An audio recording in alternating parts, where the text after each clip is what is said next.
بریم برای پارت دوم. با درود به همشهریان عزیزم، مردم با فرهنگ بروجرد.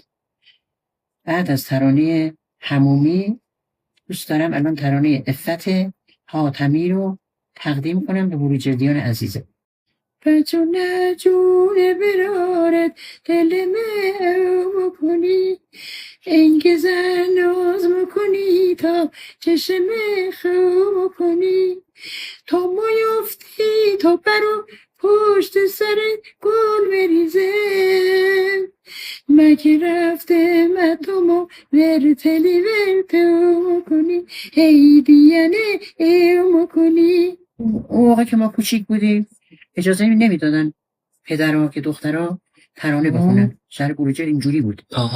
بعدش ای عفت خانم، عفت حاتمی سنت شکنی کرد و گل کاشت، ترانه بروجردی رو خوند، لهجه بروجردی، و خیلی هم استقبال شد. یعنی صفحه گرامفون مافون ازش بیرون اومد. مردم در موردش چی میگفتن؟ مردم استقبال خوبی عین مهوش ازش کردن. آره عین مهوش.